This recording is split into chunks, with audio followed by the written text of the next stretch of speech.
नेहमी त्याच पद्धतीने सिमला मिरची खाऊन कंटाळला असाल ना, तर एकदा या पद्धतीने बनवून पहा. तर चला कशी बनवायची व्हिडिओला सुरुवात करूया. इथे मी एका भांड्यामध्ये पाणी घेतलेलं आहे. त्यामध्ये आपल्याला सिमला मिरची घालून स्वच्छ धुवून घ्यायच्या आहेत. धुतल्यानंतर एका चाळणीमध्ये निथळून घेते. सिमला मिरची निथळल्यानंतर अगदी व्हिडिओमध्ये दाखवते ना त्या पद्धतीने चिरून घ्या. सिमला मिरचीचं आपल्याला देठ काढून टाकायचं आणि त्यामधल्या आतमधल्या बिया आपल्याला काढून टाकायच्या आहेत. तर इथे मी सगळ्या सिमला मिरची चिरून घेतलेल्या आहेत. सिमला मिरची चिरून घेतल्यानंतर एका साईडला ठेवून देऊया. तोपर्यंत आपण दुसरी तयारी करूया. इथे मी पॅन गरम करून घेतलेला आहे. त्यामध्ये आपल्याला एक वाटी भरून किसलेलं सुकं खोबरं घालायचं आहे. खोबऱ्याचा रंग बदलेपर्यंत आपल्याला भाजून घ्यायचं आहे. खोबरं भाजत असताना आपल्याला तेलाचा वापर करायचा नाही आहे, कारण खोबरं तेलकट असतं. तर आपल्याला तेल न वापरता खोबरं भाजून घ्यायचं आहे. तर इथे मी खोबरं छान असं खरपूस भाजून घेते. तोपर्यंत तुम्ही माझा व्हिडिओ इथपर्यंत पाहिलाच आहे आणि व्हिडिओ थोडा तरी आवडला असेल ना, तर व्हिडिओला एक लाईक नक्कीच करा. साईडचं बेल आयकॉनसुद्धा प्रेस करा, म्हणजे तुम्हाला माझे नवीन व्हिडिओ पाहायला मिळतील. तुम्ही या ठिकाणी पाहू शकता खोबरं भाजलेलं आहे आणि एका प्लेटमध्ये काढून घेतलेलं आहे. त्याच पॅनमध्ये आपल्याला शेंगदाणे भाजून घ्यायचे आहेत. तर इथे मी एक वाटी भरून शेंगदाणे छान आपल्याला खरपूस भाजून घ्यायचे आहेत. आज आपण अगदी वेगळ्या पद्धतीने सिमला मिरचीची भाजी बनवणार आहोत. नेहमी त्याच पद्धतीने तुम्ही खाऊन कंटाळला असाल ना, तर एकदा या पद्धतीने बनवून पहा. शेंगदाणेसुद्धा भाजल्यानंतर एका प्लेटमध्ये काढून घेते आणि आपल्याला खोबरं आणि शेंगदाणे थंड करून घ्यायचे. थंड झाल्यानंतर इथे मी मिक्सरचं भांडं घेतलेलं आहे. मिक्सरच्या भांड्यामध्ये आपल्याला खोबरं आणि शेंगदाणे घालायचे आहेत. इथे मी 10 ते 12 लसूण पाकळ्या सोलून घेतलेल्या आहेत. तर यामध्ये आपल्याला लसूण घालायचा आहे आणि 1 चमचा जिरे घालायचे आहेत. यामध्ये आपण आल्याचा वापर करणार नाही, फक्त या ठिकाणी मी लसूण वापरलेला आहे. जिरे घातले की मिक्सरला आपल्याला थोडंसं जाडसर वाटून घ्यायचं आहे. खूप जास्त बारीक वाटायचं नाही. अगदी व्हिडिओमध्ये दाखवले ना त्या पद्धतीने वाटून घ्या. तर एका प्लेटमध्ये मी काढून घेते. एका प्लेटमध्ये काढल्यानंतर त्यामध्ये आपल्याला काही मसाले घालायचे आहेत. इथे मी 1 चमचा भरून कांदा लसूण मसाला, पाव चमचा हळद घालायची, 1 चमचा आपल्याला मिरची पावडर, रंगासाठी आपल्याला या ठिकाणी काश्मीरी मिरची पावडर घालायची आहे. तिखट तुम्ही तुमच्या आवडीनुसार कमी अधिक करू शकता.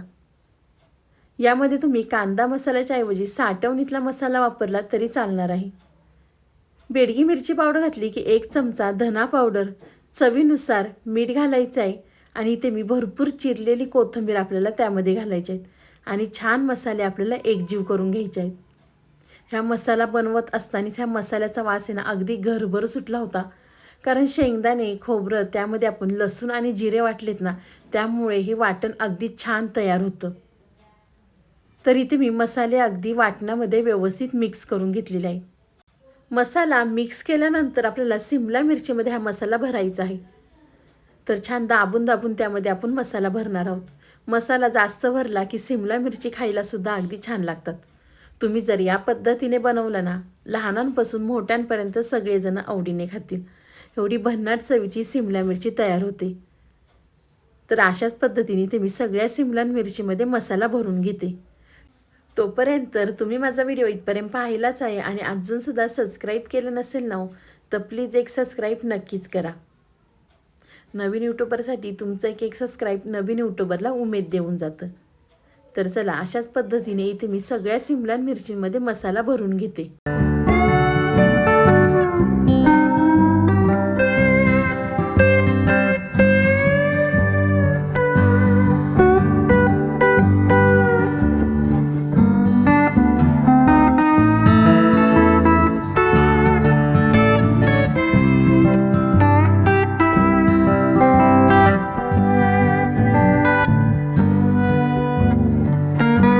इथे मी सगळ्या सिमला मिरचींमध्ये मसाला भरून घेतलेले आहेत.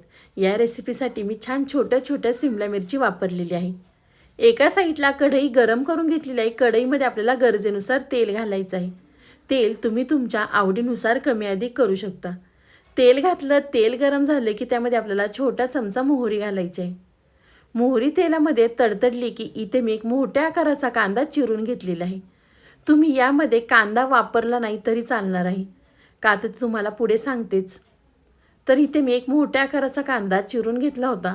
तर आपल्याला तेलावरती कांदा आणि कढीपत्ता घालायचा आहे आणि कांदा छान असा तेलावरती आपल्याला परतवून घ्यायचा आहे। कांदा घातल्यामुळे भाजी छान ओलसर होती, म्हणजे आपल्याला भाकरीसोबत, चपातीसोबत किंवा भातासोबतसुद्धा ही सिमला मिरची खाता येईल। कांदा परतल्यानंतर आपण मसाला भरलेली सिमला मिरची आपल्याला त्यामध्ये घालायची आहेत आणि छान कांद्यामध्ये आपल्याला एकजीव करून घ्यायची आहे। तुम्ही जर पाहुणे आल्यावर केली ना ह्या सिमला मिरचीची रेसिपी तुम्हाला विचारल्याशिवाय राहणार नाही। एकदा केली तर नेहमी याच पद्धतीने बनवाल, एवढी मस्त चवीची सिमला मिरची होती। सिमला मिरची केल्यानंतर मला कमेंट करून सांगा की तुमची ही सिमला मिरचीची भाजी कशी झाली। कांद्यावरती सिमला मिरची व्यवस्थित मिक्स केल्यानंतर आपल्याला झाकण ठेवायचं। झाकणावरती 1 ग्लास पाणी घालायचं आहे। ताटावरचं पाणी गरम झालं की ते आपण भाजीमध्ये वापरणार आहोत।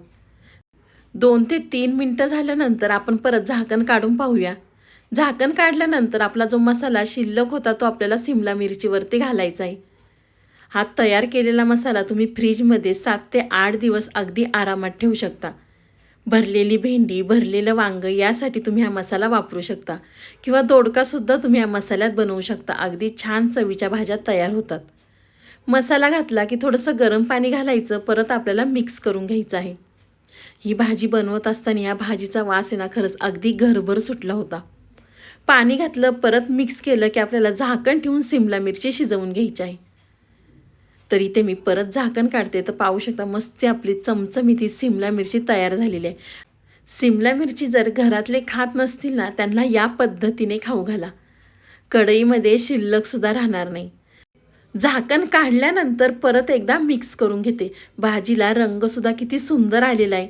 मस्त तुम्ही भाकरीसोबत, चपातीसोबत किंवा वरण भातासोबतसुद्धा तोंडी लावू शकता। तर एका बाउलमध्ये काढून घेते। तुम्हाला ही माझी आजची रेसिपी कशी वाटली ती मला नक्कीच कमेंट करून सांगा। व्हिडिओ आवडला तर व्हिडिओला लाईक, कमेंट, सबस्क्राईब करायला विसरू नका। तुम्ही माझा व्हिडिओ कोणत्या शहरातनं पाहता ते सुद्धा मला कमेंट करून नक्कीच कळवा। तर चला, तुम्ही माझा संपूर्ण व्हिडिओ पाहिल्याबद्दल थँक्यू सो मच। पुन्हा भेटूया असाच एक छानसा व्हिडिओ घेऊन। तोपर्यंत मस्त खा आणि स्वस्त राहा आणि छान छान माझे व्हिडिओ पाहत राहा। बाय।